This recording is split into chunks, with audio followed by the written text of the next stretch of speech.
ਧਰਮ ਤੁਹਾਡਾ ਵਧੀਆ ਹੈ ਤਾਂ ਕਹਿੰਦੇ ਲੋਕੀ ਆਪਣੇ ਭਾਜੂਗੇ ਉੱਥੇ। ਆਪਾਂ ਤਾਂ ਨਹੀਂ ਬੁਲਾਉਣ ਜਾਂਦੇ ਤੁਹਾਡੇ ਕ੍ਰਿਸਚਨਾਂ ਦੀ ਫੈਮਲੀਆਂ ਨੂੰ ਕਿ ਹਾਂਜੀ ਆ ਕੇ ਸਾਡਾ ਧਰਮ ਅਪਣਾਓ, ਧਰਮ ਅਪਣਾਓ।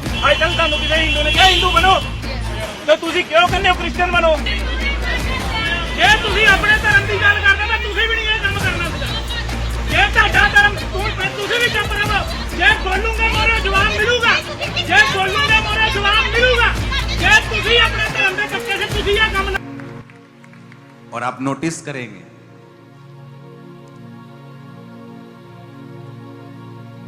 कि जब इन नाइट्स को आप अटेंड करेंगे, शाऊल भविष्यद्वक्ता नहीं था, लेकिन वचन में लिखा है कि जब वो भविष्यद्वक्ताओं की टोली में शामिल हुआ, खड़े रहो, तो वो भविष्यवाणी करने लगा।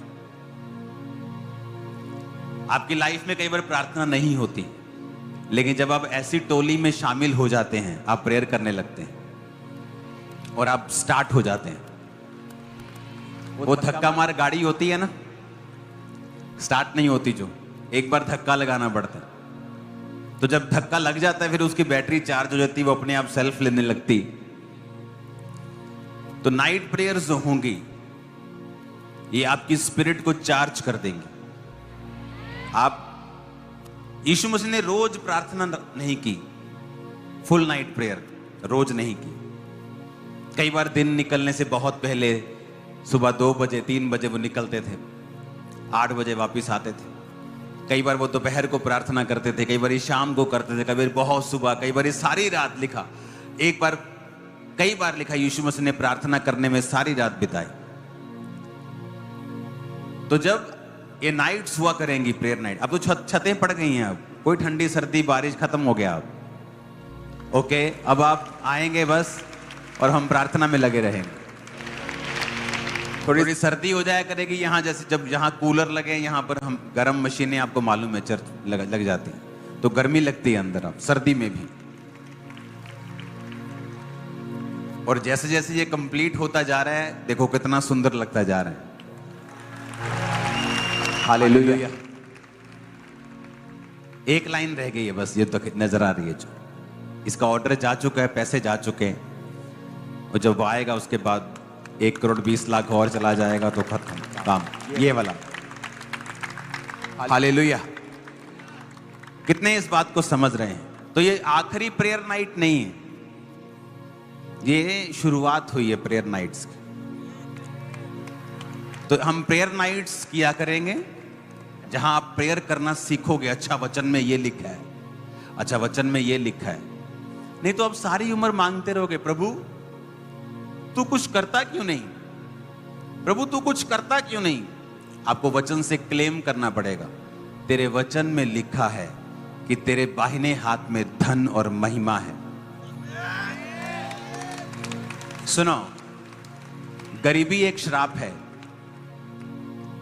गरीबी में जन्मना आपके हाथ में नहीं है, पर गरीबी में मरना नहीं है। आप जिस परिवार में जन्मे हो वो तो आपके हाथ में नहीं है, लेकिन गरीबी में मरना नहीं है, फाइट करनी। परमेश्वर ने कहा मेरे एक हाथ में लंबी आयु, दूसरे हाथ में धन और महिमा है। आपको घुटने टेक कर रोज कहना पड़ेगा, प्रभु जो तेरे हाथ में है ना मुझे चाहिए। आपको मांगना पड़ेगा परमेश्वर से। आप चुप करके बैठे रहेंगे कि सडनली एक दिन कुछ ऐसा होगा, वो सडनली एक दिन कभी आएगा ही नहीं आपकी लाइफ। आपको वो दिन लाना पड़ेगा। बाइबल कहती जीसस प्रार्थना कर रहे थे, बपतिस्मा लेकर आकाश खुला। प्रेरितों के काम में प्रेरित जो थे प्रार्थना कर रहे थे कि प्रभु तेरे वचन में लिखा है अंत के दिनों में तू अपना आत्मा सब मनुष्यों के ऊपर। वो ये नहीं कह रहे थे प्रभु कुछ कर, प्रभु कुछ कर, आत्मा भेज, अकेला ये नहीं कह रहे थे, लेकिन वो वचन के बीच में से प्रार्थना कर रहे थे कि तेरे वचन में लिखा है। हालेलुया। जब वचन में मैं ऐसी बातें पढ़ता था जो मेरी लाइफ में इम्पॉसिबल थी, तो मैं रोता था और ऐसे बाइबल लगाकर बोलता, प्रभु मैंने नहीं लिखा। मैंने लिखा है क्या? ये तूने लिखा है ना, मैंने थोड़ी लिखा है। अगर तूने लिखा है ना तो मेरे को पूरा चाहिए मेरे जीवन में होता हो। 8 घंटे प्रार्थना, 7 घंटे प्रार्थना, रोज मेरा हाल होता था। जैसे मैंने शाम को अंदर घुसना, कई टीम मेंबर दौड़ जाते थे, मुझे मालूम था कि अब हम 8 घंटे बंद गए, या तो अभी भाग जाओ, बाद में भाग भी नहीं होगा। हालेलुया। तो मेरे को मालूम है, अगर आपको चाहिए, आपको प्रेयर करनी पड़ेगी और वचन के बीच से प्रेयर करनी पड़ेगी। और इन प्रेयर नाइट्स में हम वचन को लेंगे और उनके बीच में से प्रार्थना किया करेंगे। आपको समझ आएगी प्रार्थना कैसे करनी है। हालेलुया। इस भारी गिनती में इस रात को आना, ये नहीं कि अकेले जेंट्स आए हैं, बहनें भी उतनी हैं, बच्चे भी हैं, बुजुर्ग भी हैं। ये विक्ट्री है कि शैतान के ऊपर आप लोगों की। मैं सच कह रहा हूं आपको, अगर आप प्रार्थना सीखने के इतने इच्छुक हैं, प्रेयर नाइट के इतने प्यासे हैं, कौन फिर आपकी डिलीवरेंस को रोक सकता है? आपका काम नहीं हो रहा, प्रार्थना करो। अगर 2 घंटे से नहीं हो रहा तो क्या करो? 3 घंटे करो। अगर 3 घंटे से नहीं हो रहा तो क्या करो? 4 करो, 4 का 5 करो, 5 का 7 करो, 7 का 10 करो, काम होगा। पॉसिबल नहीं, काम नहीं, ये मैंने देखा नहीं। डोज बढ़ाओ, अगर प्रार्थना से काम नहीं हो रहा तो और प्रार्थना करो। हालेलुया। तैयार हो प्रार्थना के लिए? मजा आ रहा है प्रार्थना करने में? समझ आ रही है? आवाज आ रही है?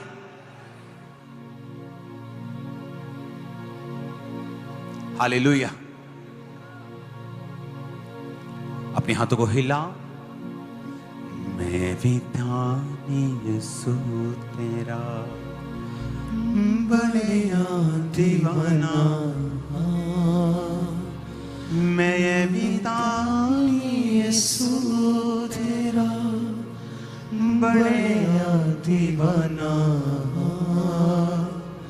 तू बड़े दा सहारा मेरा, गल नाल लांदा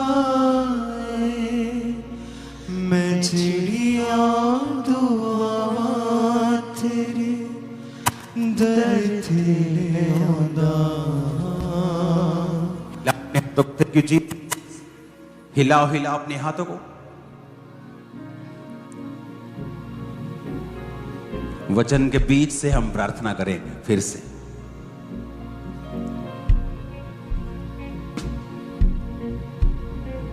वचन को याद करो, कौन सा वचन आपके केस को सपोर्ट करता है,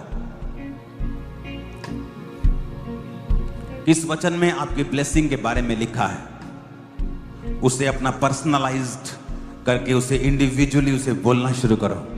यहोवा मेरा चरवाहा, मुझे घटी ना होगी। यहोवा के दाहिने हाथ में दीर्घ आयु, बाहिने हाथ में धन और महिमा है। अंगीकार करके ऊंची आवाज में थैंक यू जीसस बोलते हुए, थैंक यू जीसस बोलते हुए, थैंक यू जीसस बोलते हुए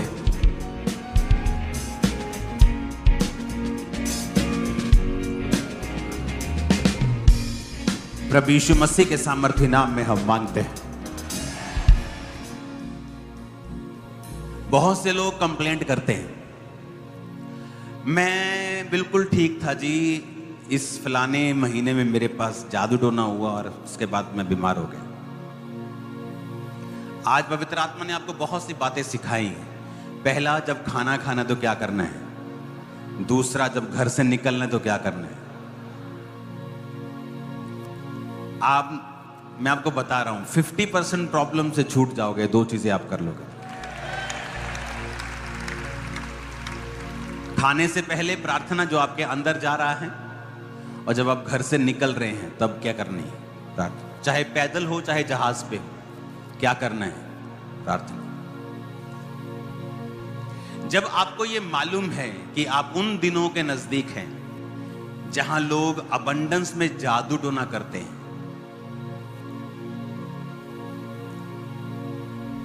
लेकिन आप लोग प्रेयर में नहीं होते। टोना करने वाले वो दिन लोग बोलते दिन आगे, जादू टोना ज्यादा होगा इसमें, लेकिन क्रिश्चियन जो है वो सो रहा है। अगर आप उन दिनों में भी सो रहे हैं और प्रेयर नहीं कर रहे हैं, तो कौन आपको बचा सकता है? जब परमेश्वर ने कहा कि अगर तुम प्रार्थना नहीं करोगे तो किस में पड़ोगे? परीक्षा में पड़ जाओगे। आप फिर बोलेंगे मेरी बेटी बिल्कुल ठीक थी, पता नहीं क्या हुआ, उसका दिमाग एकदम से चेंज हो गया। क्या हुआ? वो शैतान जादू और टोने ने उसको किया। अगर आप प्रेयर करते, प्रेयर में पकड़ते उन चीजों को, समझते कौन से दिन चल रहे हैं, मुझे कब प्रेयर में रहना है, कब नाइट प्रेयर करनी, कब मुझे आत्मा में रहना है, आपको समझ होनी चाहिए। अपने हाथों को उठा, अगले 10 मिनट में हीलिंग के लिए, आपके डिलीवरेंस के लिए प्रार्थना करूंगा। जो जादू और टोने के नीचे हैं वो इस समय आजाद होंगे, जो बीमारी के नीचे हैं वो आजाद होंगे। उसके बाद आज जो टीम पिछले 3 दिनों से डे नाइट फास्टिंग में है, आपको मसा करेगी एक एक जन को। और मेरा ये बिलीव है कि आप लोग आत्मा को लेकर जा रहे हो, जो प्रार्थना का आत्मा है। आप मिस नहीं करोगे कल से प्रेयर, आप मिस नहीं करोगे। जो दिन और रात मेरे नाम की, क्या मैं उनकी नहीं सुनूंगा? यीशु मसीह ने कहा, एक विधवा एक पापी के पास जाती थी। वो पापी किसी ऊंची कुर्सी पे था, तो रोज कहती थी मेरा न्याय कर, मेरा काम क्यों नहीं करता तू? बंदा सोचता था कि ना मैं किसी परमेश्वर से डरता हूं, ना किसी आदमी की परवाह करता हूं, तो ये विधवा रोज रोज मुझे सताएगी, इससे अच्छा है कि मैं इसका काम कर दूं। परमेश्वर कहता, देखो वो विधवा के बारे में वो बंदा क्या सोचता है, क्या मैं उनका न्याय नहीं करूंगा जो दिन और रात मेरे नाम की। सुबह प्रार्थना करो, शाम प्रार्थना करो, बेस्ट है 3 टाइम कर सकते हो। तो बंदे नहीं कर सकते, कई सुबह काम पे जाने से पहले 1.5 घंटा, काम पे आने के बाद रात को सोने से पहले 1.5 घंटा। 40 minute prayer, 30 minute Bible, 20 minute परमेश्वर के वचनों को दोहराओ। तेरे वचन में लिखा है, तेरे वचन में लिखा है, तेरे वचन में लिखा है। मैंने तंग कर दिया परमेश्वर को बोल बोल के, तेरे वचन में लिखा है, तेरे वचन में लिखा है। आज वो सब पूरा हो चुका जिसके लिए मैं प्रार्थना करता हूं। वचन के बीच से तेरे वचन में लिखा है, तेरे वचन में लिखा है, तेरे वचन में लिखा है, तेरे वचन। परमेश्वर कहता, विधवा का न्याय वो कर सकता है, पापी मैं उनका न्याय क्यों नहीं करूंगा जो दिन और रात मेरे नाम की। यानी जीसस के कहने का मतलब था, रोज 2 टाइम 3 टाइम मेरे सामने आओ और मेरी दुहाई दो, मैं तुम्हारा न्याय करूंगा। कितना सिंपल है हमारा परमेश्वर।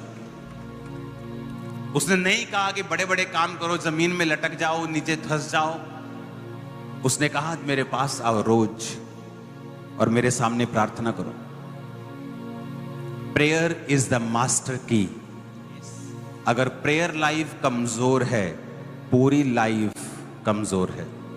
अगर प्रेयर लाइफ स्ट्रांग है, अगर कोई बंदा ये बोले कि प्रेयर तो मेरी पास जी 40 मिनट पर विश्वास मेरा पक्का है, वो झूठ बोल रहे हैं।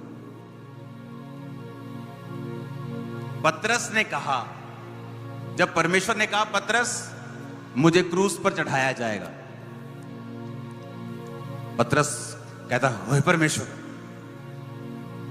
दोबारा ना आखी है गल, तू दोबारा मत बोलना ऐसी बात। अगर तू क्रूस पे चढ़ा, मैं तेरे साथ चढ़ूंगा। शारीरिक दलेरी। परमेश्वर कहता, पतरस शारीरिक दलेरी किसी काम की नहीं, क्योंकि जब मुझे क्रूस पर चढ़ाने के लिए लेके जा रहे होंगे, तू 3 बार मुझसे मुकर जाएगा। और जब परमेश्वर प्रार्थना करने के लिए गए गethsemane बाग में, तो पतरस सो रहा था।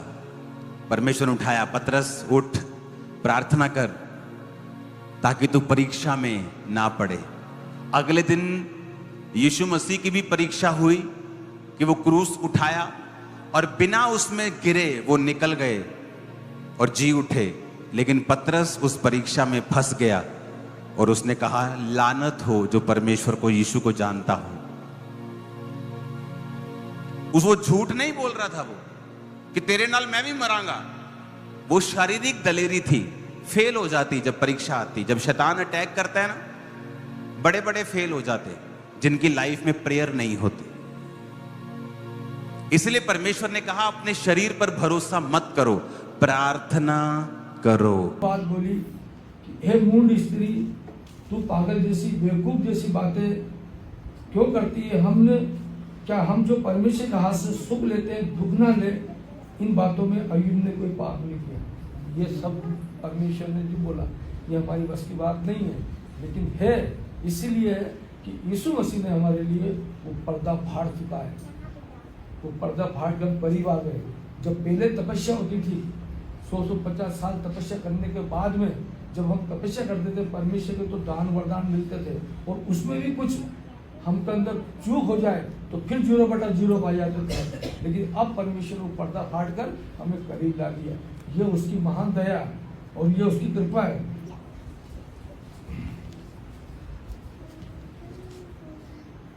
हालेलुया।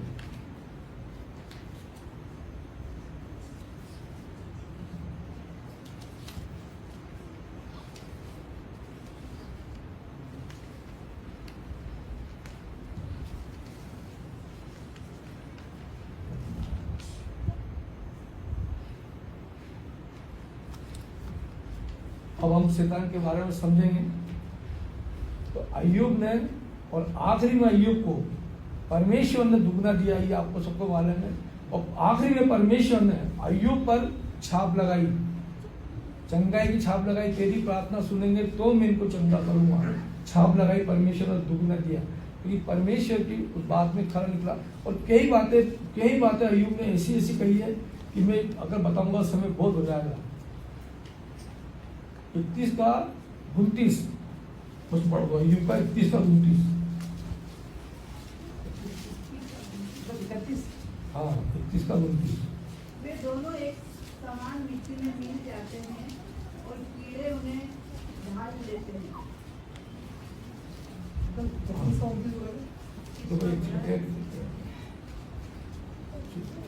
यदि मैं अपने बैरी के नाश से आनंदित होता, हाँ, या जब उस पर विपत्ति पड़ी तब उस पर हंसा होता। अगर मैं अपने बेरी पे नाश होता या खुश होता, ये ऐसी बातें परमेश्वर बारी बारी पकड़ता है।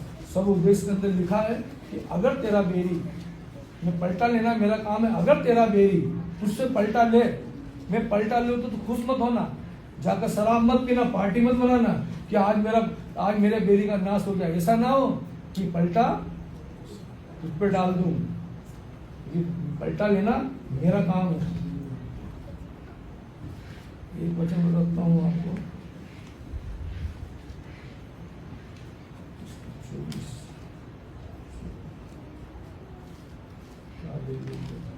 धन्यवाद।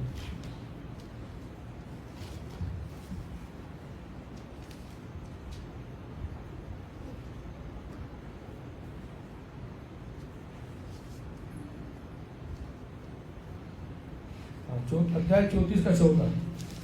अय्यूब, यदि वह मनुष्य से अपना मन हटाए और अपना आत्मा और श्वास अपने ही में समेट ले, तो सब देहधारी एक संग नष्ट हो जाएंगे और मनुष्य की मिट्टी में मिल अब परमेश्वर ने कितना अय्यूब को कितना गुड रहस्य दिया, कुछ समझे।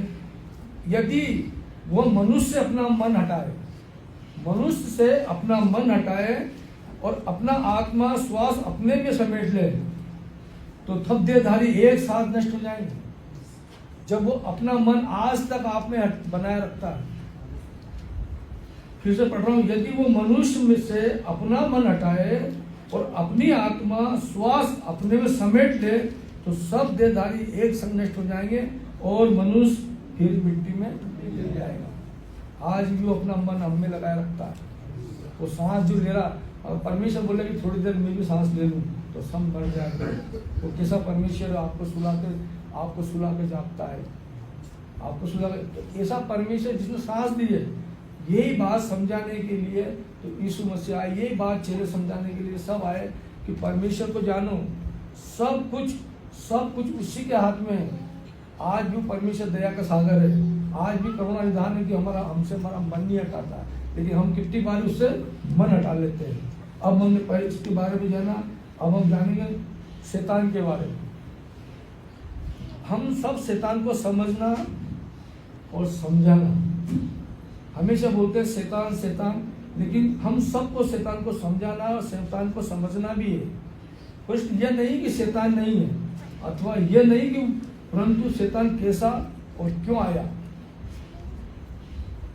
अब निकाले 28 हेजकेल 28:15।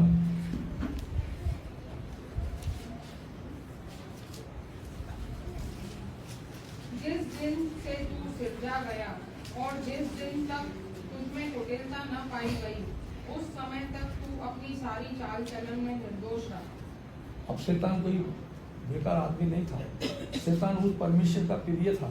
आज मान लो कि आप भी शैतान परमेश्वर के प्रिय हैं, आप भी परमेश्वर के प्रिय। जब आप कुटिल काम करते जाओगे तो एक दिन धक्का जरूर लगेगा ना। अरे दीवार का जो पक्का रंग होता है कि मैं कभी नहीं निकलूंगा, लेकिन उसको खरोचोगे तो निकलेगा ही ना, निकलेगा नहीं। उस प्रकार उसको भी ऐसे ही हुआ। तो शैतान अपने असंख्य छोटे छोटे दूतों के साथ जो सेवा करते थे वो बिगड़ी शैतान बन गए, इसलिए परमेश्वर ने उनको वहां लगाया। बाइबल उन्हें बहुत से नामों से जानता है। बाइबल के अंदर शैतान को बहुत नामों से जाना जाता है, जैसे विरोधी, इस संसार का ईश्वर, आकाश का अधिकारी, बेरी, परखने वाला, फाड़ खाने वाला, गरजने वाला शेर, झूठ का पिता और संसार को भड़काने वाला हत्यारा। ये जो शब्द है ना शैतान के नाम, अगर सोचो कि आपके घर में भी शब्द अच्छे नहीं लगते क्या, किसी को आप बोलो हत्यारा, बोलो आप घर में बेरी बोलो, इस शैतान के जो शब्द है ये हमें अच्छे नहीं लगते, ये शब्द को रखता नहीं। देखो एक बात बताता हूँ मैं परमेश्वर की, परमेश्वर अपनी महिमा कहीं नहीं देता। रामायण के अंदर सबको मालूम है रावण जला है। रावण को जो रूप लेकर आया भगवान राम, वो रावण को नहीं मार पाया ना वो। तो उसका रावण का भाई जब उसमें मिला आके, और जब मिला उसको बोला कि इसका तीर मार दे, इसकी कुंडी के अंदर ये मर जाएगा, और वो तीर मार दिया और मर गया। अब उस सेवा किसने करी थी उसकी, जो भगवान बन का आया, सेवा उसने करी नहीं, राम की सेवा करी। लेकिन रावण ने जो श्राप दिया उसको, रावण ने श्राप दिया कि तेरे को कभी भी भाई की गिनती के अंदर तेरा नाम नहीं लिखा जाएगा, तेरे नाम को जब भी लिया जाएगा तेरे नाम का भ्रष्टाचार करके लिया जाएगा। तो सेवा किसने करी उसकी, परमात्मा की सेवा करी ना, बोल रहे परमात्मा ही है। लेकिन श्राप किसका लगा उसको, रावण का। इसलिए सच्चाई सच्ची रहती है, क्योंकि यीशु मसीह ने बोला कि तेरा भाई 50 बार गुनाह करे तो 50 बार क्षमा कर देना। तो परमेश्वर को अपनी महिमा परमेश्वर कभी नहीं देता। अगर शैतान को चिंता की बात यह है कि मत्ती 25:41 में लिखा है, पढ़ लो आप, मत्ती 25:41।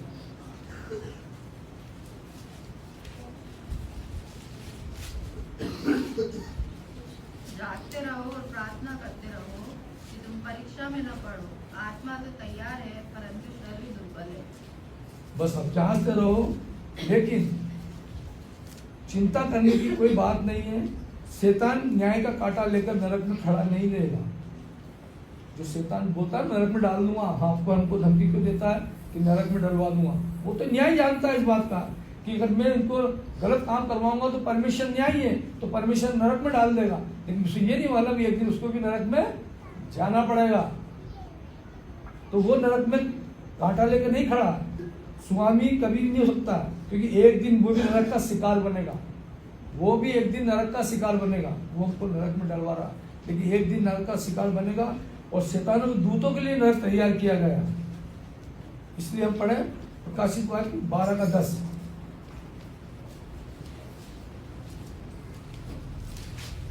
फिर मैंने स्वर्ग से यह बड़ा शब्द आते हुए सुना, अब हमारे परमेश्वर का उद्धार और सामर्थ और राज्य और उसके मसीह का अधिकार प्रकट हुआ है, क्योंकि हमारे भाइयों पर दोष लगाने वाला जो रात दिन हमारे परमेश्वर के सामने उन पर दोष लगाया करता था, गिरा दिया गया है। गिरा दिया गया। ये शैतान जो दोष लगाता है हम पर, हमको गिराता है, हमको घुमाता है, हमारे अंदर दोष लगाता है, कहाँ पहुँचाता है हमको?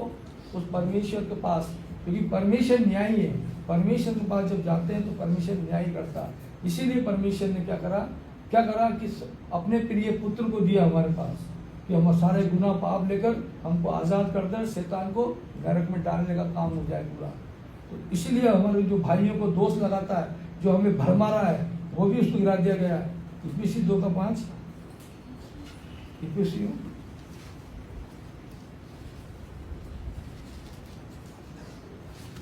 जब हम अपराधों के कारण मरे हुए थे तो हमें मसीह के साथ जिलाया, अनुग्रह से तुम्हारा उद्धार हुआ। अनुग्रह से ही हमारा उद्धार हुआ। अगर शैतान खुद को परमेश्वर के विरोध में नहीं किया होता, ये आखिरी बात बोल के खत्म करूंगा कि अगर शैतान ने खुद को परमेश्वर के विरोध नहीं किया होता तो मनुष्य जाति को 10 आज्ञा बनाने की कोई जरूरत नहीं होती। परमेश्वर 10 आज्ञा की कभी भी आज्ञा नहीं देता, लेकिन इस शैतान ने जो काम करके मनुष्य जाति में करा, इसलिए परमेश्वर ने 10 आज्ञा दी, क्योंकि 10 आज्ञा मानने से आप परमेश्वर के करीब बने रहोगे, शैतान का नाश कर दोगे। जो परमेश्वर 10 आज्ञा की जरूरत नहीं पड़ती। इसके अलावा परमेश्वर को अपने पुत्र यीशु को क्रूस पर प्राण देने की भी कोई जरूरत नहीं पड़ती, क्योंकि शैतान को भेजकर शैतान नीचे आकर उसके बनाए हुए पुत्रों को शैतान ने गुमराह कर दिया, पापों में डाल दिया, इतने गुनाहों पापों में फंसा दिया, करके आंखों का चकाचौंध कर दी।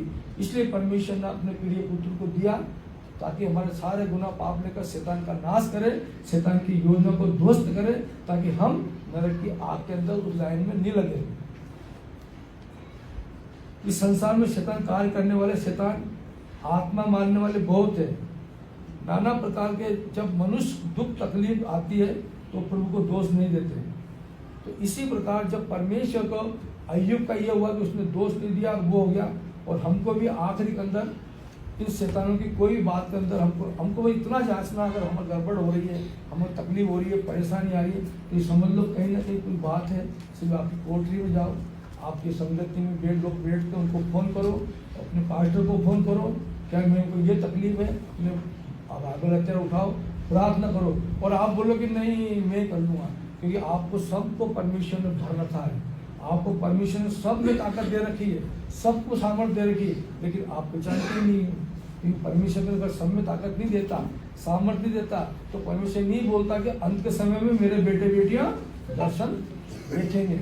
इसलिए सब में है, आप में, सब में। आप यहाँ पे क्या करते हो? हम चर्च क्यों आते हैं? मालूम, हम चर्च सारी बातों को बाहर रखकर यहाँ खाली हो जाते हैं, यहाँ खाली होते हैं। हमारे दुख, हमारी तकलीफ, हमारे संकट हम यहाँ का सब प्रभु को बताते हैं। क्यों बताते हैं? परमेश्वर ने कहा कि जहाँ 2 या 3 मेरे नाम से होते हैं या इकट्ठे होते हैं, तो यहाँ प्रभु रहता है। तो हम खाली हो जाओ प्रभु का आगे, प्रभु आज ये भी मेरी बात है, आज ये बात है, और उसके बाद आनंद के साथ भर के जाओ। और जो वचन यहाँ से कोई भी दास कोई भी कहे, उस वचन को आप समझें। आप जब बाइबल पढ़ते हो तो एक पेन और कापी जो रखना चाहिए। पेन और कापी का मतलब मालूम क्यों रखना चाहिए? क्योंकि जब हम प्रार्थना करते हैं तो परमेश्वर सुनता है, लेकिन जब हम वचन बोलते हैं तो परमेश्वर बात करता है।